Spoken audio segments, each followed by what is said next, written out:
department and Pacific Records marketing department. In 10 short months, Ace became the label's marketing director, where he continues to oversee the promotion and marketing of 30-plus artists. Most recently, Ace joined the production team of late-night talk show called Tonight in San Diego. His experience in managing artists has made him a valuable addition as talent coordinator for the show's weekly cast of performers, musicians, and various San Diego icons. And lastly, we all know our AVP, Christian Walker. He will be moderating the event tonight.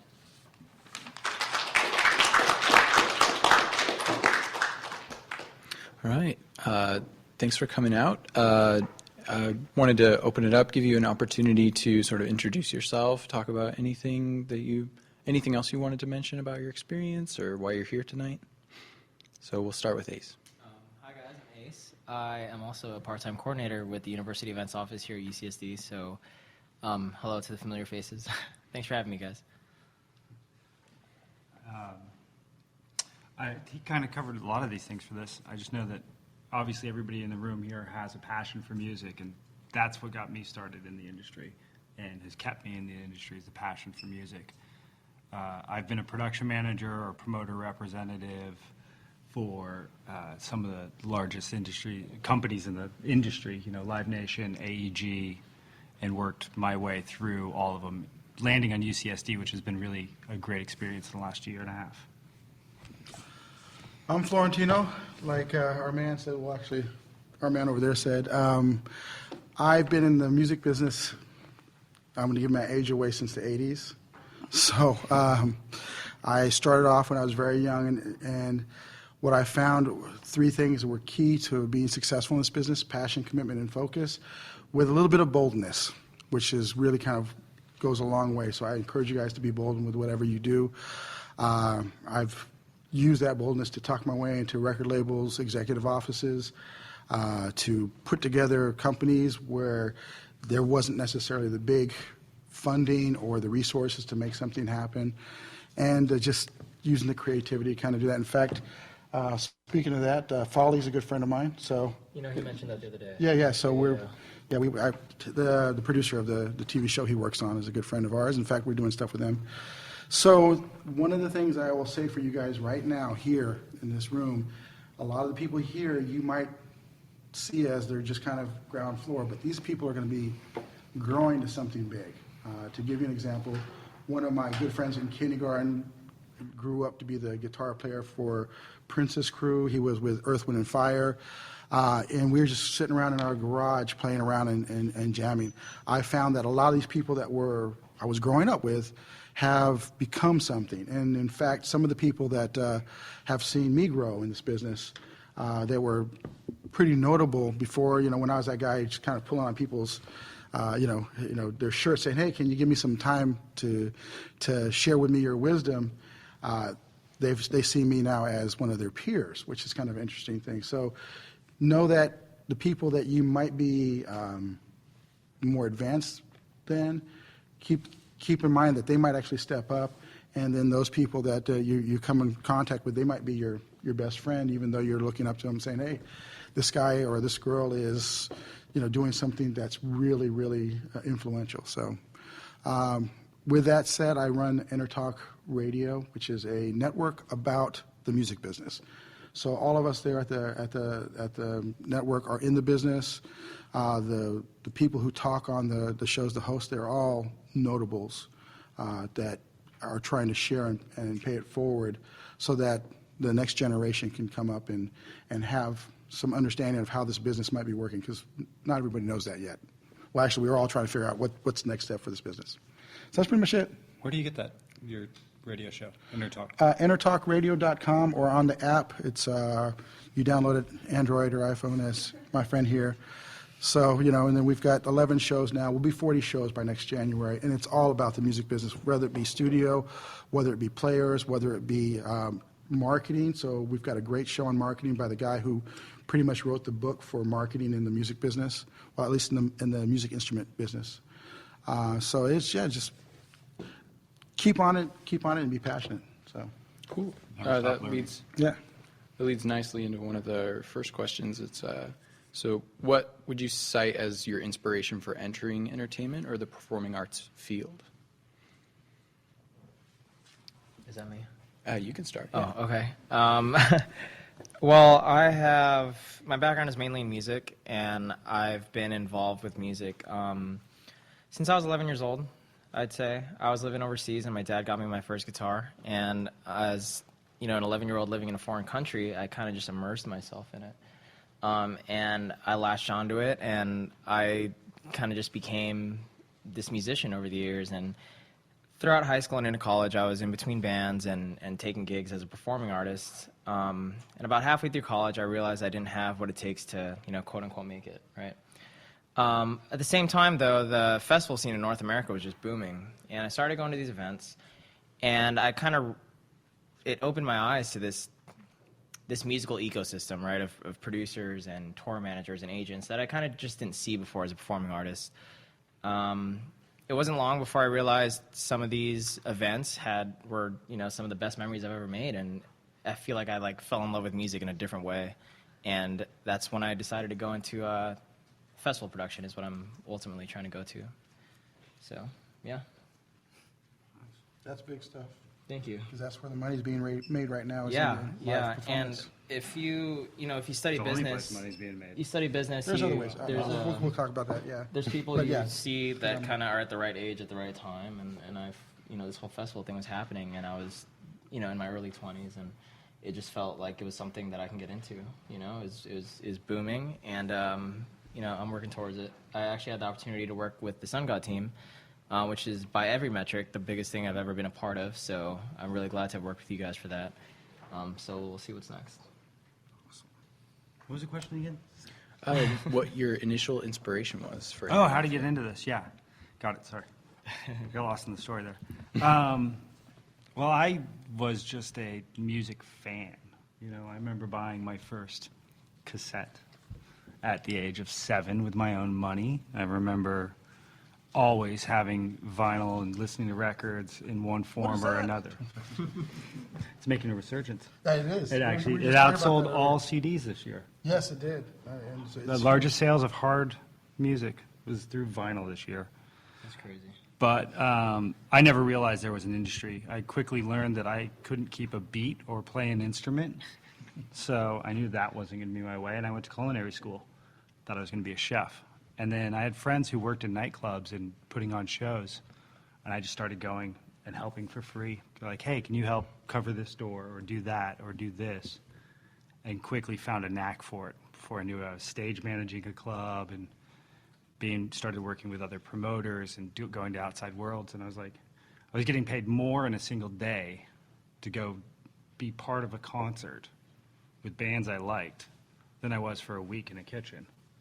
I was like, well, this is easy. This is the way to go. It's a lot more fun. And with that, I just kept advancing, kept asking questions, seeing who was the next level up, who was the next manager, who was the next in charge, and being like, I want to be that guy. And I'd go somewhere and I'd figure out how to be that guy. And then I'd go, oh, nope, I want to be that guy. He's got it figured out. I just kept doing it. And before you know it, I've been able to work in some of the best venues in the world. I've traveled the world producing concerts and other live events. I work in some of the largest festivals in the world, and it's been an amazing career in that sense. It's just the passion for music's always been there. It's like I'm still constantly listening to music. It just reaches me in my soul. And now I get to be around it all the time. And it's seeing the good in everybody that's there. So it's a friend of mine once said, the music industry, you'll never meet more type A personalities in one room that get along, because we all have our own way of being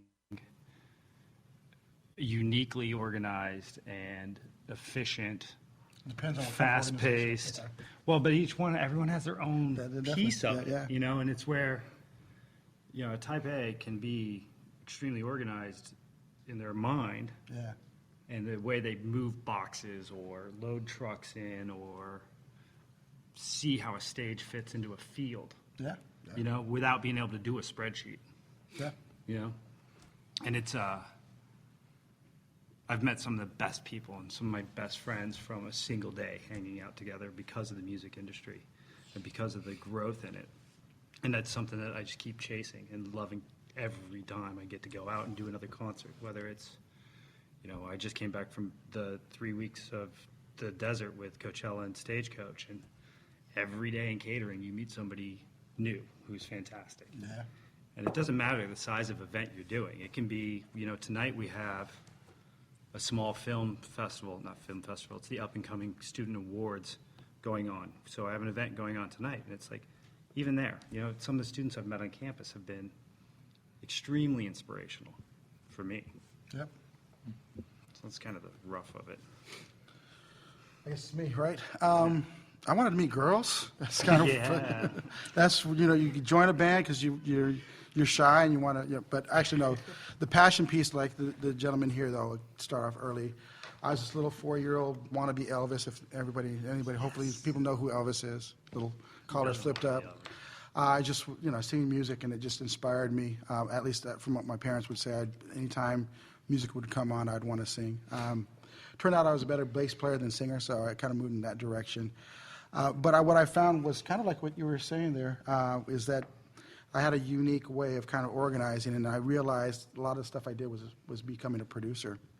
And that's kind of how the transition from being an artist into a producer kind of happened. I found that I was was always very entrepreneurial spirited. So, and I mentioned earlier the boldness piece and the passion about the music.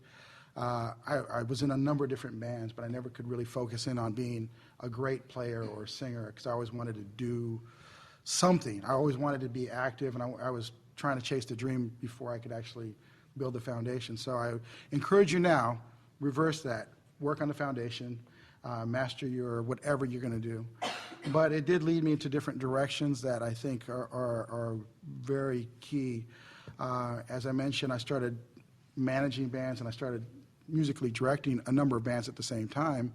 We were all with aspirations to become big. And then, as I mentioned before, my buddy Bobby G was this standout talent, and I really believed in him. And at 14, I became a band manager, booking bands in clubs that I shouldn't have been in, these 21-year-old clubs. And some of the places that I don't know how my parents let me get out and do these things, but they did. So that was a different time. So as things went, I started producing these artists, and then I was able to take an independent group to number 86 on the charts. So it wasn't like really, really high up on the charts. And Charted, though. yeah, it did chart, and a band called Fourth Phase, and actually we did really well in France.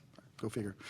But that's what, yeah. I later found out I had to buy a copy of the album, and I had to go to a French website to buy a copy of the album because I didn't have one anymore. But as I looked at that, again, you're going to find as you guys go along that your career pathing changes. 3 things to be successful I found: passion, commitment, and focus.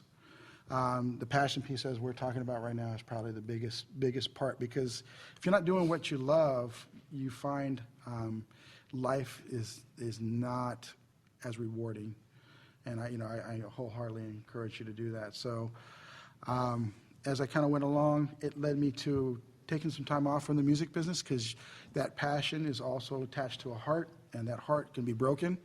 And as I found out that I was making a lot of money at first, and then all of a sudden the money dries up, you go off and you do what you think. Let's go find a real job. And I went into technology, and I was working for Microsoft for many years on their mobile side. So not necessarily the winning bid, but hey, it was a good experience for me. And then that kind of led me back into the technology with radio and with music again. So that's kind of from the passion piece, short Reader's Digest version of the story. Yeah, so we've heard of all of the sort of the positive, the glitzy side of it, but what would you say are some of the biggest challenges of working in the entertainment industry? And we can start with Ace. I'd say the biggest problem I've run into is the size of the market here in San Diego. I think is the most specific that I can get here. Before I kind of had my start on this wild journey in this field, it's kind of tough to find internships. A lot of them, most of them are free, actually. I can't really think of a whole lot of internships in the industry that are paying anything. But the thing I was going to talk about in one of the questions about how we got to where we are is you got to make your own opportunities. Honestly, I started audio culture events after a few months of unsuccessfully searching for internships, and I just would not get the experience. I would start a small business if I had to. So I started audio culture, operated that for a couple years, and it opened a ton of doors. I met a lot of professionals, gained experience, in booking, promo, team management stuff I wouldn't get from a normal internship. So that's one of my pieces of advice to you guys is if you guys see that opportunities are scarce, then go out there and make it, right? Find a hole that you can fill or create something, because I feel like, we're all artists in some sense, right? Still creating events or creating music, creating podcasts or whatever, whatever it is, but we are creating stuff. So if you want to work in this field, kind of tap that inner artist in you, create something that someone will buy or pay to see, and go out there and sell it. Goes back to the boldness that you were talking about, right? Yep. You just got to find a way to just make the opportunity. Yeah, I mean, along those lines, it's like, some of the nastier sides of the industry are the personalities, because there are some big, bold personalities that you have to deal with.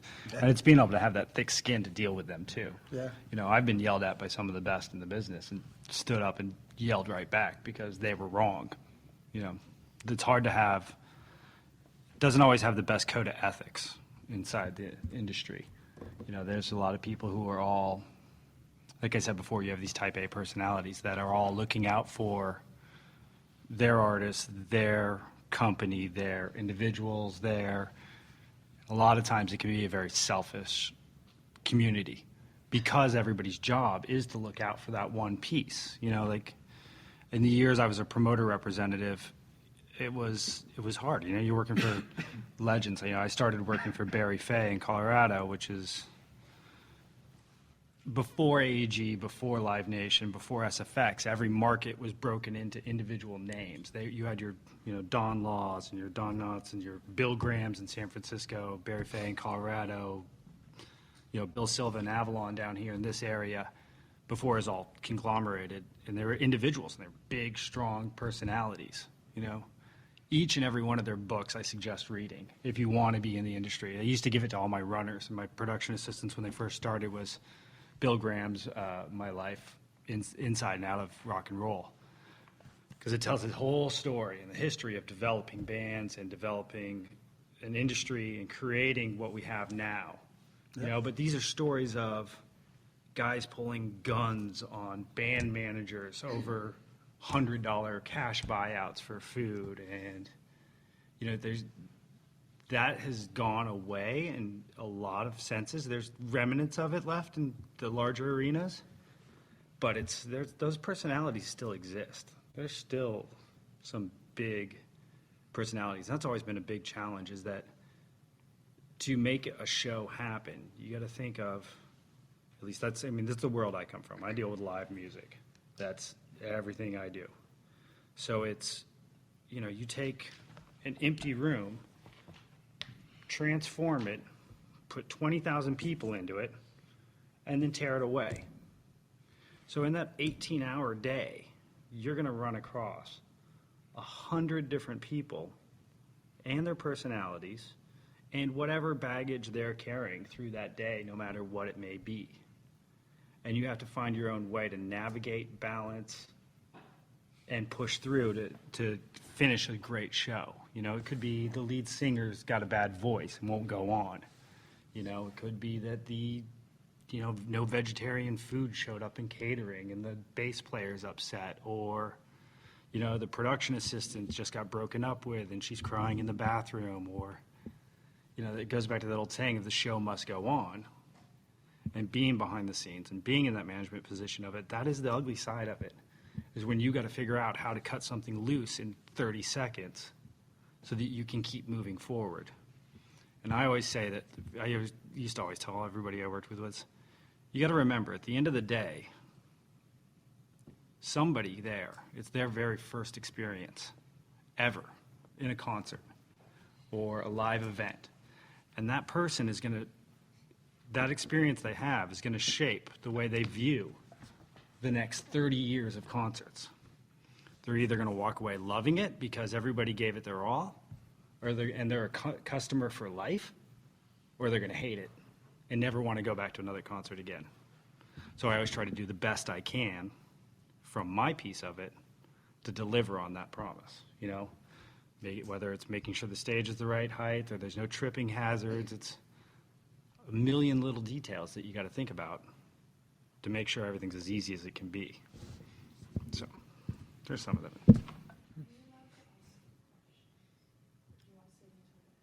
Save them to the end and we'll have a Q&A, yeah. All right, challenges. Well, I'll tell you the biggest challenge you're going to face is yourself.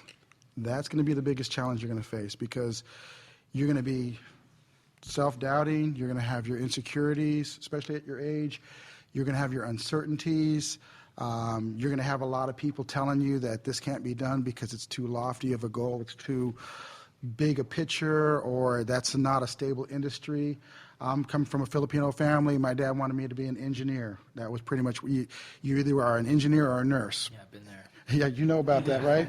I was an aerospace major on my way in college. Yeah, so you know. And it's a hard road to go that direction. The thing is to cement yourself into what you believe in and what you want to do. Have that confidence in what you're going to do and where you're going to go. Obviously, you're going to be doing some changes. Like I said, I went from I wanted to be the Beatles by the time I was 21, so I'd be a millionaire. I mean, one thing my parents instilled in me was, believe in yourself, but at the same time, have the grounding to get all the foundations. What you're doing here in school is very important. Find the studies that, I think we're going to talk about that later, but find the things that are going to kind of lead you to that. But stand your ground. If this is what you believe, this is what you're meant to do, whether you're right or wrong, go after it, make that happen. And what you'll find is, as you go along, there'll be other roads will open up. Again, I wanted to be, in the Beatles, or I wanted to be Elvis. I own a radio network now. I get a chance to talk with the guys who played with the Beatles, who have played with Elvis, who have written songs for these guys, and I get a chance to be a part of that history.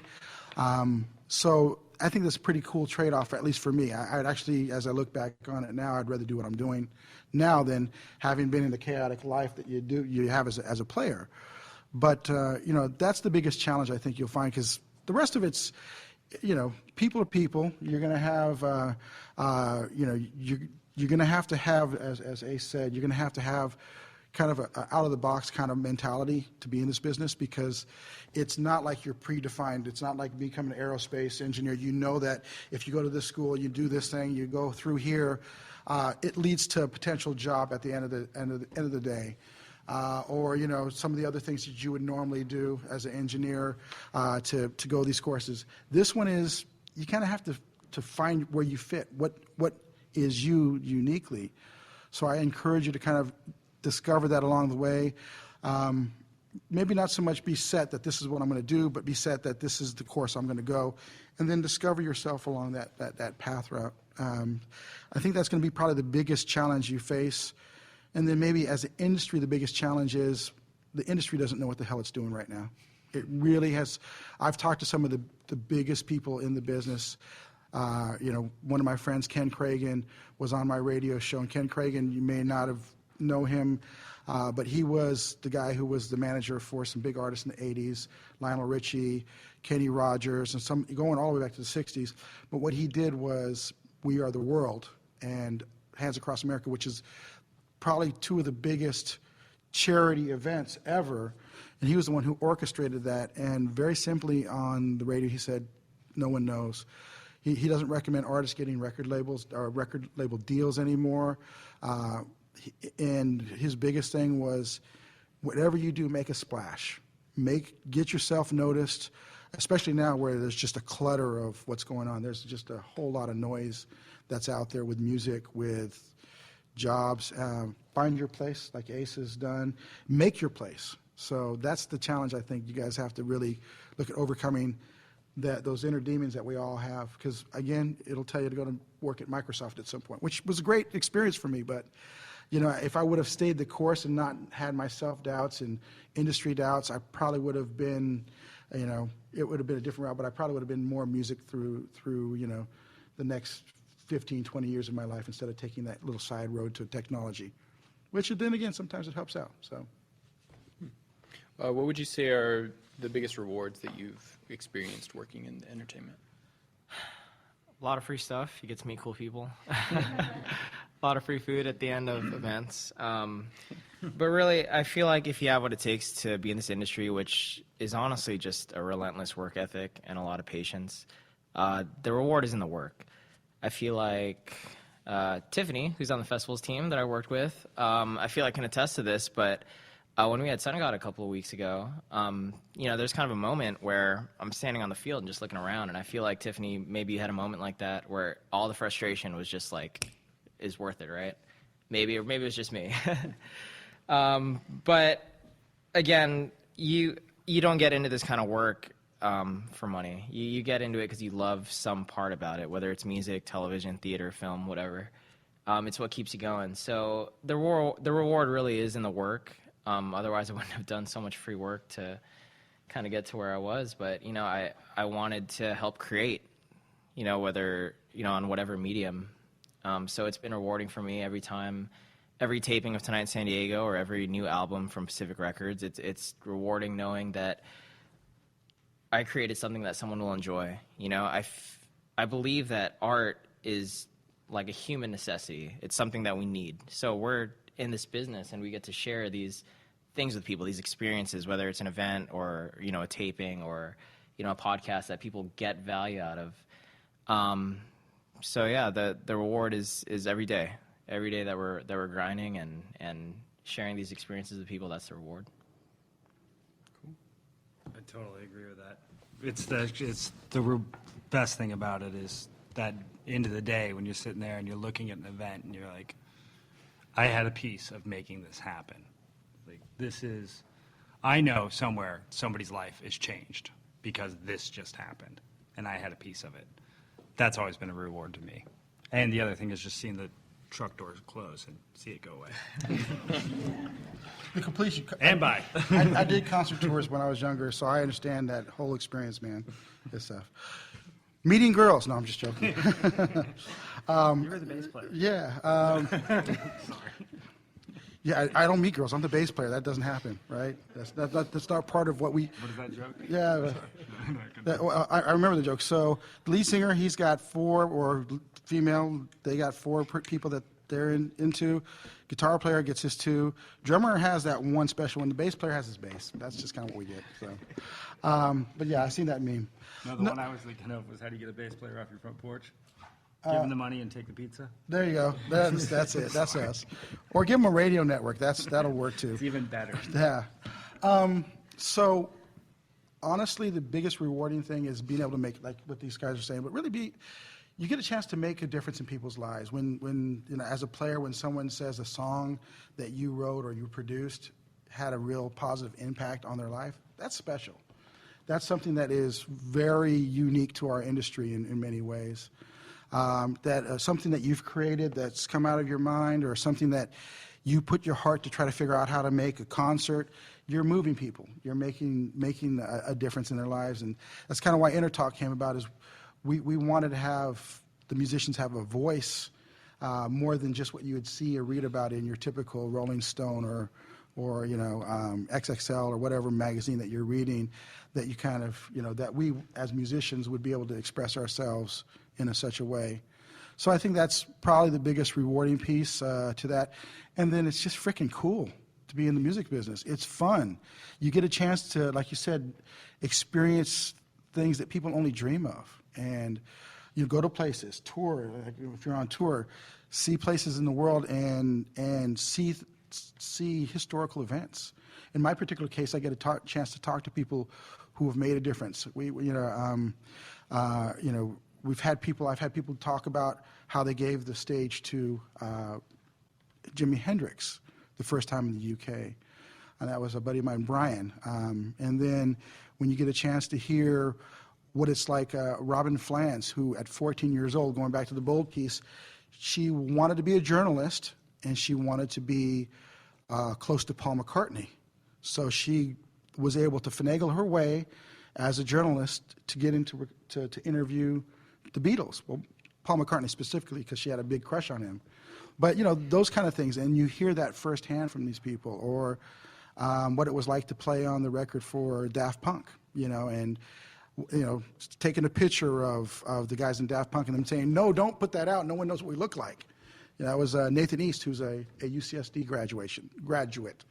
So, you know, the experiences and being a part of history and, you know, getting a chance to move people is really, really, really rewarding. I could say that when I left Microsoft and I took my savings, or my 401k, and said I'm going to do full time. I was doing a radio show with a company, WS Radio, who's partnered with us to power the broadcasting, which we are doing here right now, guys. You are all part of history as we orchestrate this and we kind of chronicle it and put it down. It'll be on the archives on Intertalk Radio. But you know, with that, you know, it's such a rewarding experience. And then again, being able to work with people who are really wanting to find a career here in this business, that's the other piece, to be able to pay it forward a bit. What advice would you give to students who want to work in this field, and like, what do you wish someone had told you at our age? Don't.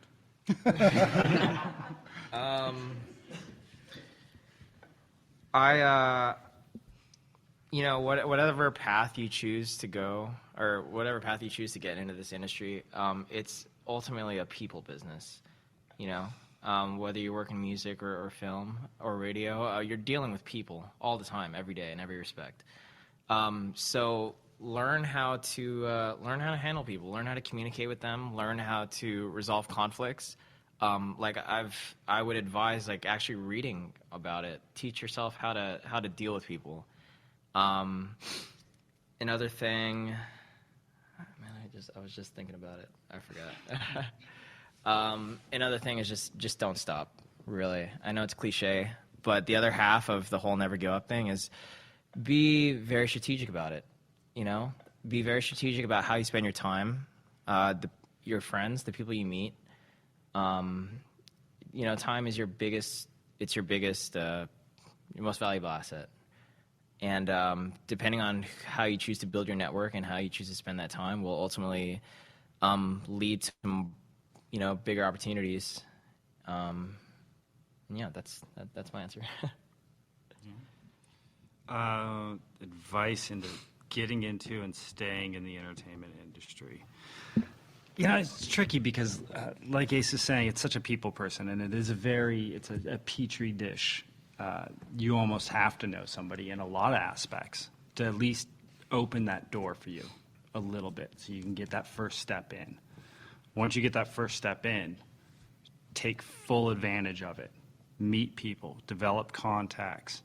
You know, you have to continue to maintain relationships because it is such a turbulent industry and it's constantly changing with executives moving over here and now buyouts here because of the corporatization of the industry in the last 20 years. The face of it has changed.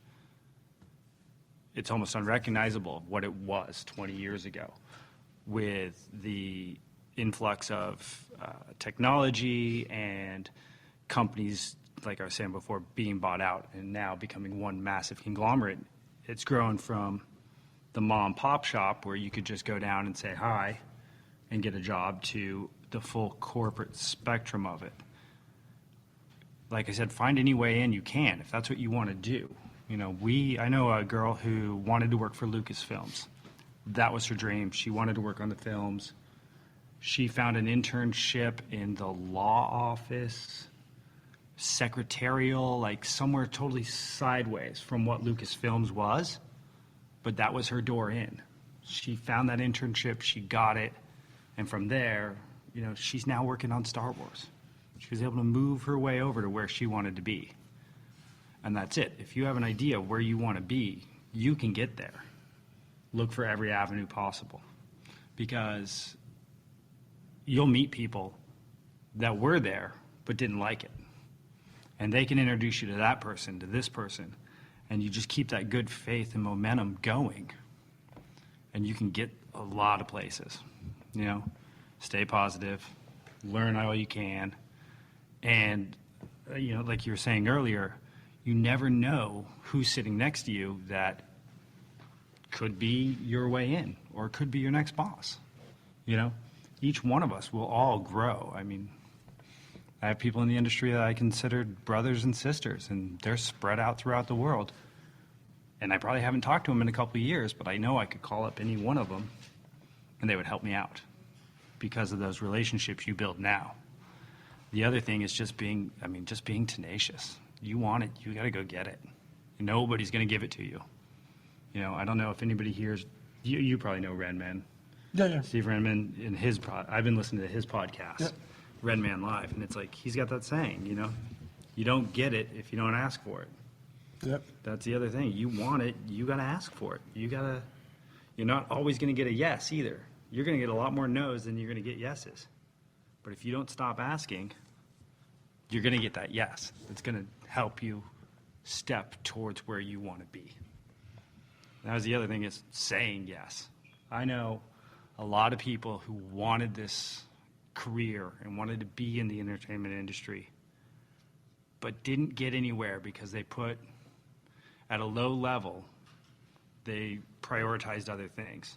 It is an all-engulfing industry, especially when you're starting out. And I know my path myself, I quit numerous jobs for the opportunity to be working in the music industry. You know, those $10 an hour jobs here and there, whatever they are, I can find those. But if this is my path, I'm not going to say, oh, I can't work because I have a job, I have a night at the pizza shop that night.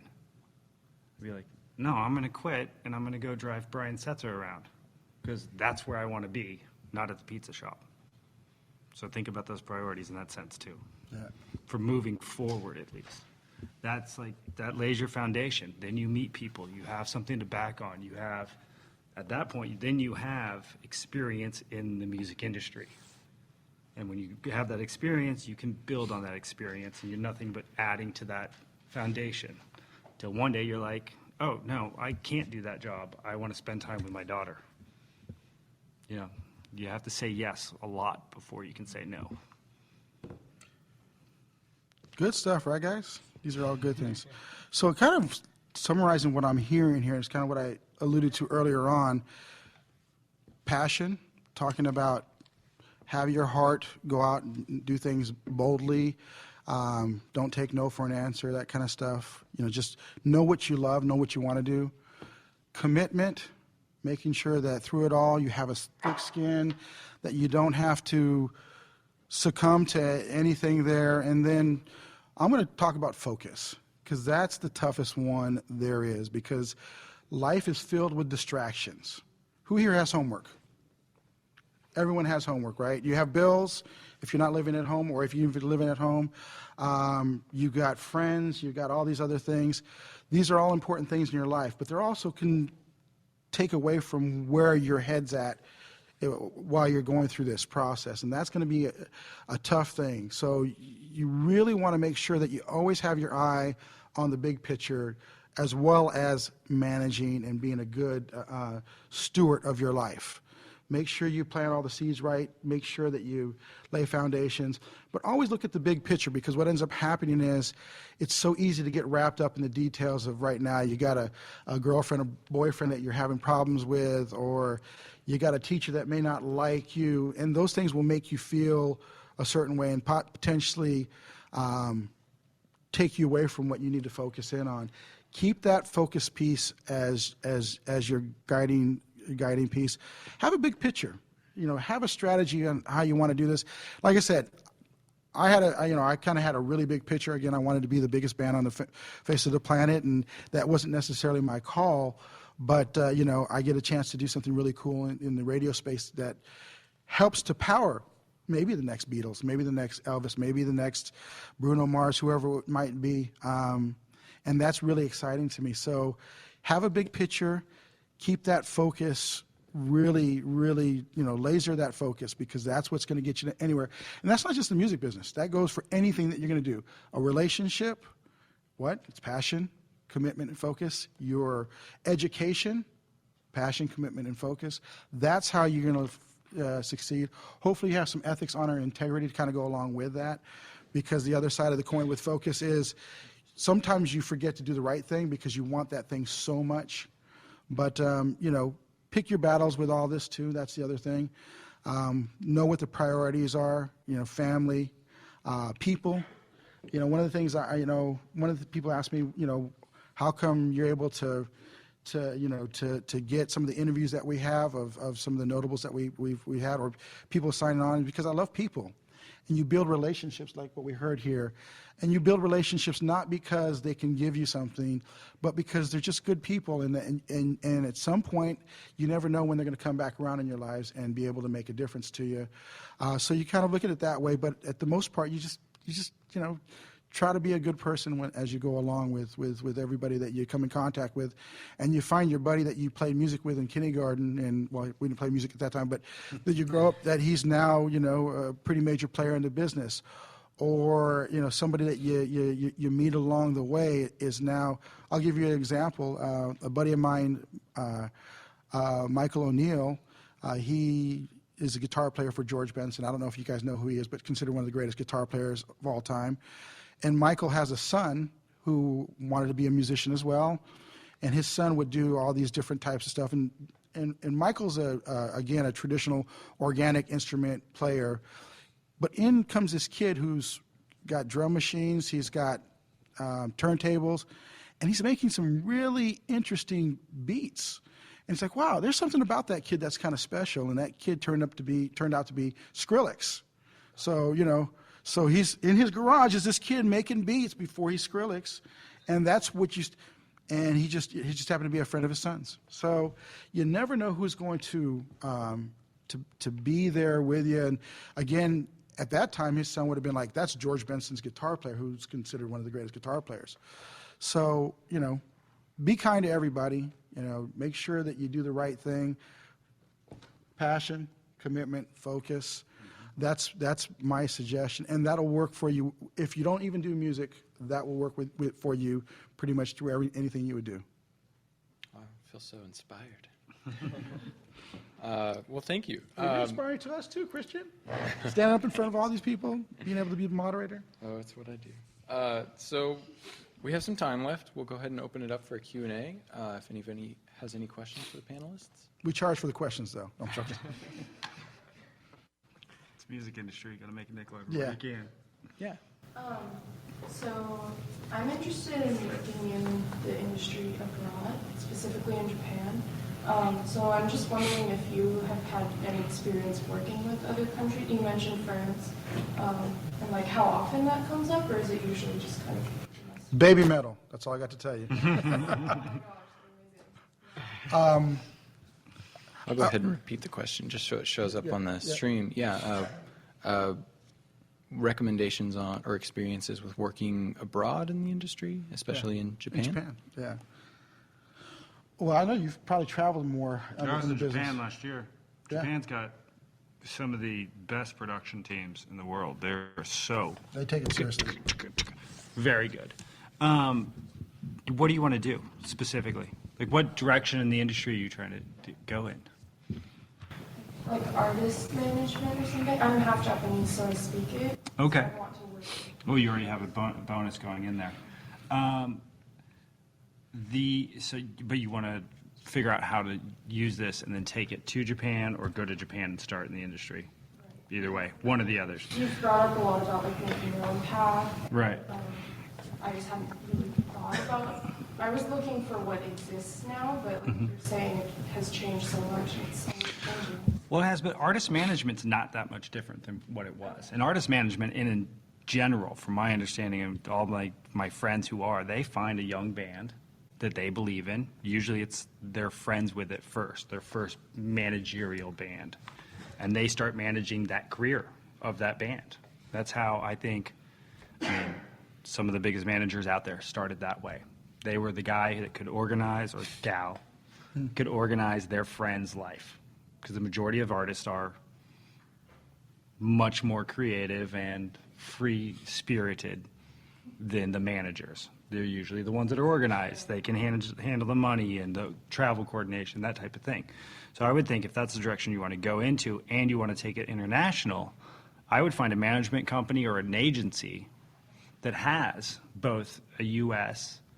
and Japan office, or even other international offices. Because if you speak that language fluently already, you're already a benefit being multilingual to that company, And then I would try, my direction, if I was doing it, I would try and find something local first and work my way across. Unless you're ready to go, unless you can go live in Japan free or cheap, There's no cheap in and Japan, then work man. your way. There's no cheap in Japan. That's figurative, No, I know what you mean. But it's good that you already have the idea what you want to do, but I would try, my direction would be to try and find something that would marries the two countries together. Because then you offer that benefit for both sides of it easily already, I might actually have something specific for you. Yes, there is a young lady named Natalie Emmons. Natalie Emmons has actually performed here at the Loft. Ironically, she's blonde-haired, blue-eyed, very attractive young lady who's incredibly talented. She was raised in Japan, so she's huge in Japan. She's the voice of Trivago in Japan, and so when she goes there, she has a big audience. Here she's growing, so you can kind of help her. And I could put you in touch with Natalie if you want to kind of build that. I'm sure she can help with PR and other things. So I've got another friend who, kind of based on what you're saying, she's actually a dynamo. She's just amazing. Her name's Barbara, and she's a manager for some of the key jazz people, as well as the lead singer for Oingo Boingo. And make a long story. Oh, no, Danny. Danny's gone. Danny was the lead singer of Oingo Boingo. He's the only lead singer of Oingo Boingo. Well, you gotta check out the new one. So Oingo Boingo is going to be over at the Music Box this month. You should check them out. It's my first Amazing. concert. Okay. It's Oingo Boingo. Well, everyone's still there. Johnny's still the drummer, so he's the heart and soul of the band. And then Brendan McCreary is the name of the band. Long story short, she started off just working on his merch. She basically said, "I want to help you out." She's a big fan of Brendan's. He writes for the TV show. Well, it was a TV show. It's kind of changed around. He used to write for Battlestar Galactica, for Defiance, a number of these different shows, Walking Dead. So, and then he's also the lead singer now for Oingo Boingo. Oingo Boingo's Dance Party, be specific, because Danny still owns the rights specifically. But they're the only band that's able to call themselves Oingo Boingo. Sure. So, or Dance Party. I did do that show. Okay, so yeah, so you know Brendan. But what she did, she just started off with merch, and she was just passionate. She does physical therapy when she's not doing her entertainment, but she's been able to reduce that down more and more to where she does entertainment side full time. In fact, I'm doing a panel with her at the Musicians Institute in 2 weeks. She's the one helping to organize that for them. But because of her indomitable spirit, her creative ways of thinking, she was able to do that to build those relationships. So much like what I'm saying to you is that I can put you in touch with Natalie to kind of get that, maybe see if you can help her out, and I'll let her know about you. And then the other thing is know your market. Know, before you talk, know what you're talking about. Have a good understanding of where you want to go and the playing field, the landscape, so that when something that comes out of your mouth is not something that's going to compromise you, but it's going to elevate you. So that's the other thing too. So going back to Japan or any other market in this world, know what it's all about, who the players are, what's going on, do the research, find out. Find the resources. EnterTalk Radio, we have a lot of different things going on there. We've got blogs, we've got radio shows, makes life easier. It's, you're in your car, you plug it into your radio. You can do it that way. There's a number of other sources. Billboard's still a relevant one, but there's other ones that are probably very specific to Japan or any other area that you're interested in. So know your market very well, and you'll find that takes you a long way. Cool. Any other questions? Yeah, in the back. So I like to perform a lot, and I've also felt like the industry's been changing for performers, and I wanted to hear you guys' perspective for what it's like to be a performer, because now there's the streaming services, and I also feel like productions are getting huger and huger, and so I was curious to know what like a person as myself should be focusing on. Like you also mentioned about knowing the market. I'm curious to know what the market is kind of like for you guys. Be good. I'll run with this a little bit. So performing is a huge part of where you're going to make your revenue now, because you're not going to make it from selling CDs, really. You might make a little bit of coin now on selling albums, but you're going to have to be that you have to have that sound that would fit within the album buying market. You know, there's a certain kind of flavor that kind of goes along with that. It's not like every genre. But with performing, the biggest thing is be transparent. Invite the people in to who you are as you're performing, and you'll find that as you start to have these, these concerts and shows that you're in, people will start wanting to come out and see you more, and always get out and play. So a lot of people will say, don't play until you get paid. I'd say play and perform as much as you can, because what that does is it gets you up to a level where you're going to be comfortable. Because really, honestly, you know, I've seen a lot of not exceptionally technically talented people who have just indomitable spirits on stage do really well. Hopefully Bob Dylan never hears this broadcast right now. Bob Dylan is not one of the greatest singers I would ever say that graced the stage, but the man's an incredible performer. Yeah, what's that? I think he would say Yeah, he would say that. He's not a singer. But as an artist, he just bears his soul out there. Do that. Give a piece, leave a piece of who you are on stage, and that will cement, you know, to quote Jack Black, one concert can change the whole world, man. So leave every concert, do that. Make that happen, and you'll find that as you go along, you'll make a difference. Don't be preoccupied. I get a lot of this preoccupied. Well, people should get paid. People should get paid. They should. They really, really should. But don't be that. Don't make that your big driving force, because what ends up happening is your opportunities might get cut short. Now, don't prostitute yourself. Hopefully, that will be a word we can say on air. I guess it is. Don't prostitute yourself and just do anything for anybody, but be shrewd and be smart about your choices. And so that's what I'd say. And that's where you're going to make your money, man. So that's a good place to kind of look at. And the other piece that I would say that's going to be huge, it's going to be a tough one, but this generation's kind of getting used to it, is don't be afraid to take sponsorship money, because that's how it was done back in the 1500s with, well, I'm kind of being general, but Mozart, Beethoven, those guys didn't get paid to perform. They didn't get paid to sell records. They didn't get paid royalties. What they did was they had a patron that took care of them. That patron was somebody that got benefit in society from having somebody of the arts that was notable. So that's kind of the trade-off.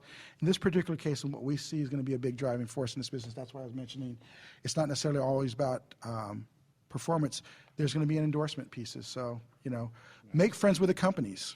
The previous generation feared the corporate interaction. Just find cool companies that get you, and then and you'll start to see that's going to be a big thing. At least that's after talking, having done a couple of hundred different interviews in my life here, I'm starting to see that's going to be the other way that people are going to be making money in this business. I also want to speak to, everyone kind of knows the internet changed the music space, like vastly over the past decade. So you're on the right track with performing. So I look into licensing as well as a source of revenue. Also, as an artist, it's kind of like a do-it-yourself age, right? Everyone's managing themselves. So I would think about your artistry as a business, right? Like, think of really creative ways to promote your music. Like, you've seen videos of Taylor Swift. Like, she goes to her fans' houses to deliver guests or something like that. Another example is Us, the Duo. They started doing like signature 8-second covers on Vine, and now they're signed to Republic. So think of really creative ways to market yourself. Technology is more and more being integrated into the industry. So, they wouldn't have guessed that they would have gotten signed from Vine doing 8-second covers, but, kind of look out for the next big thing. Connect with your audiences live, because like I said, think about it as if you are running a business. These are your customers, so connect with them on a personal level. And, yeah, perform. Exposure is a huge part of what's going on, so make sure you get that exposure.